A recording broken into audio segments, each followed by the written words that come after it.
นี่คือสะพานไม้ข้ามน้ำพุงบ้านม่วงคำตำบลตาลละมงนี่แต่ละปีที่เจ้าสิมาข้ามมงนี้ละยามเลี้ยงได้นี่สิข้ามนี่ยามเลี้ยงได้ยามฝนแล้วก็บ่อยน้ำพัดไปเบิดสะพานนั่นนี่แต่ยามเลี้ยงเขาเจ้าเห็ดแบบนี้ความเห็ดนี้ได้มาเห็ดแบบนี้เห็ดไว้เฉพาะยามเลี้ยงสะพานข้ามน้ำพุงไปนาสู้บ้านบงคำตำบลนาดานเนาะนั่นก็คือสะพานลอย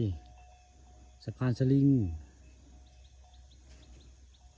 บริเวณหน้าผาพึ่งได้มงนี่หน้าผาพึ่งบ้านม่วงคำตำบลนาดานมงนี่คือเป็นน้ำพุงทางทึงของวัดตะโงยนี่ตอนเที่ยงตอนบ่ายมันนี่พวกข้าพามาเบิ่งน้ำพุงทางทึงของเทิงวัดตะโงยเลยน้ำเปิดใส่ก็ได้นี่น้ำพุงอันผาพึ่งบนมุงคำตะบนตาลทั้งเทิงของวัดตะโงยนี่น้ำกระใสคักก็ได้แต่แม่นี้ป่ากระเซียนป่าเล่นพอแล้วน้ำมันใสของมันนี่พวกข้าก็เรียบึกแล้วจะมีป่าเล่นอยู่บ่บริเวณนั้นน้ำพุงหน้าผาพึ่งบนมุงคำมานี่ยังบ่เห็นนะยังบ่เห็นนั่นป่าเล่นว่าไงป่าเล่นยังบ่เห็นเลย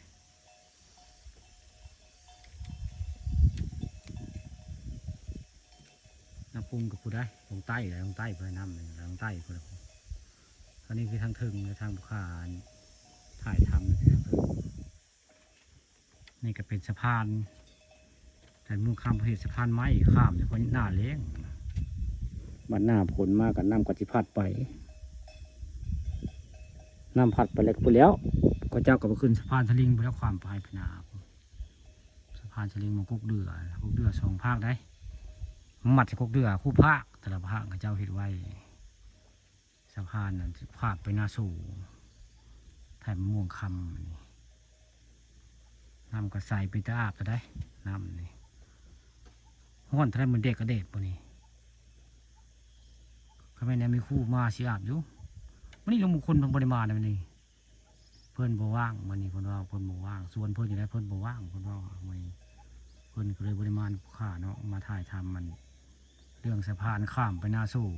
สะพานไม้อย่างนี้พระเจ้าเฮ็ดโดยมวยใช้วัตถุอย่างหลายไว้ง่ายใช้แต่ไม้อย่างนี้อันนี้แต่สะพานมีสองม่องได้สะพานสลิงเป็นสลิงภาพทั้งทึ่งได้นะแต่พวกข้าย่างว่านั่งว่าทั้งจ่าทั้งไตอย่างนี้แหละน้ำพุงบ้านมุงคำหน้าผาพึ่งแล้วนี่